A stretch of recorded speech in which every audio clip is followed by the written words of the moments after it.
Je pense tout simplement à leader, parce que un leader, c'est simplement un modèle, un exemple. Et si vous entendez les commentaires qui sont faits aujourd'hui sur Nelson Mandela, c'est les mots qui reviennent. Exemple, lumière. Barack Obama a dit, c'est une des personnes les plus influentes sur cette terre, une personne d'une grande bonté. Je pense que tous ces mots, il ne les a pas volés.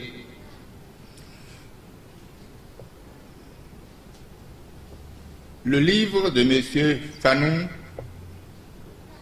est venu mettre un peu de lumière dans ce que je considère comme l'obscurité dans laquelle se débattent les pays africains, en particulier le nôtre, et surtout notre jeunesse, qui malheureusement n'a pas eu la chance de voir des modèles, des leaders comme Nelson Mandela qui les inspirent, mais malheureusement, ils ont été inspirés par des modèles que donnent les douaniers, les ministres qui s'enrichissent à un tour de bras et qui donnent envie de réussir au détriment de leur employeur. Et le livre de M. Fanon nous montre bien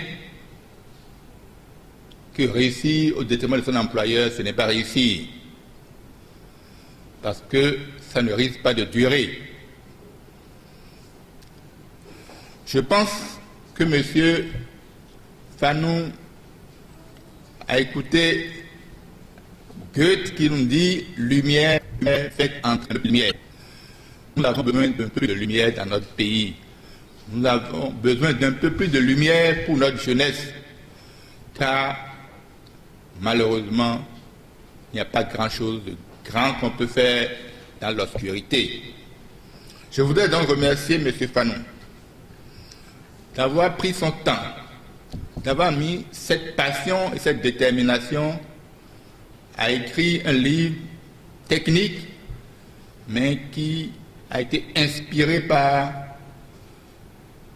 je dirais, sa foi religieuse, ses convictions que l'éthique n'est pas un choix, mais le meilleur choix. Je voudrais remercier Herman Kakpo, qui l'a aidé, qui l'a soutenu pour faire ce livre, et le féliciter pour tout ce qu'il fait pour développer le leadership, le développement personnel dans ce pays. Il a dit qu'il a été mon élève. Je suis fier de cet élève et je voudrais que vous l'acclamez, lui et M. Fanon.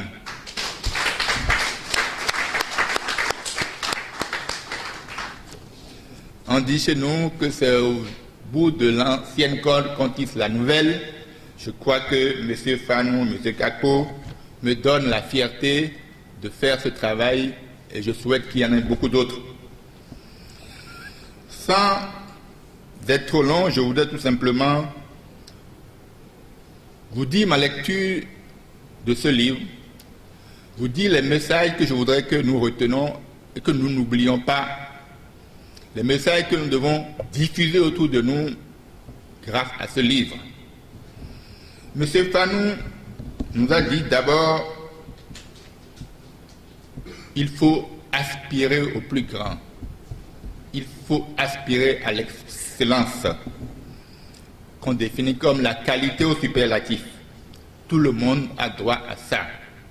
Quelqu'un a dit, le destin n'est pas une affaire de chance, c'est une affaire de choix. Ce droit de ça sont le droit de la façon à l'excellence. Deuxième message, il nous a prévenu, mais cela a un prix. Il faut être prêt à payer ce prix. On ne va pas. Troisième message, sans discipline, nous ne pouvons rien. Quelqu'un a dit, avec un peu de discipline, nous pouvons résoudre quelques problèmes. Mais avec une discipline totale, nous pouvons résoudre tous les problèmes. Le quatrième message que je retiens du livre de M. Fanon, c'est que les seules richesses sont les méthodes. Il faut s'organiser. Il faut apprendre à utiliser les bonnes méthodes. tant dans sa vie personnelle, dans sa vie professionnelle, dans sa vie financière et économique, pour ne pas faire des erreurs que d'autres nous ont déjà aidés à éviter.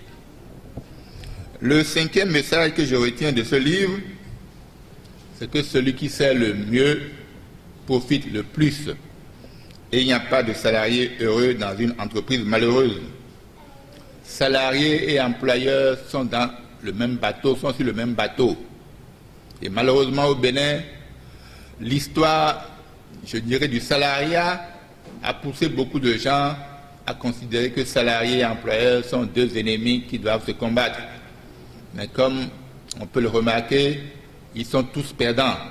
Et c'est pourquoi, malheureusement, nous avons très peu d'entreprises florissantes au Bénin et, par ricochet, très peu de salariés heureux. Les deux sont sur le même bateau, les deux ont des intérêts convergents et il faut qu'ils travaillent ensemble, le bonheur de l'un, le bonheur de l'autre. Bref, avec ce livre, nous donne le développement personnel, une leçon de leadership reposant sur l'éthique. J'ai lu entre les livres que M. Fanou est très sensible à l'éthique. Ce n'est plus courant dans notre pays, malheureusement. Nous avons tendance à penser que le Dieu argent est le meilleur. Malheureusement, ce n'est jamais le cas. Nous avons tendance à privilégier le court terme. J'ai inventé un mot pour la loterie nationale pour un produit qui s'appelle Sochalucha. J'ai été malheureux de voir que la dynamique de dans le sens de par les raccourcis. Les raccourcis, malheureusement, ne sont pas une voie de succès durable. M. Fanou, donc, avec ce livre, nous donne une leçon pour notre pays, pour notre classe politique. Cette leçon, c'est que après tout, l'éthique est la meilleure politique, le meilleur choix pour réussir durablement, pour se développer durablement.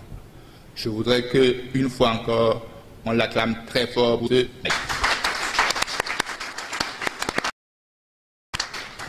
Je voudrais terminer en remerciant tous ceux qui sont venus le soutenir et souhaiter que d'autres Fanou, d'autres Herman Kako les suivent, écrivent, parce que si nous voulons redevenir un quartier latin, nous ne pourrons le faire que grâce à la réflexion, grâce au travail intellectuel, grâce à l'écriture, parce que malheureusement, la tradition orale a ses limites.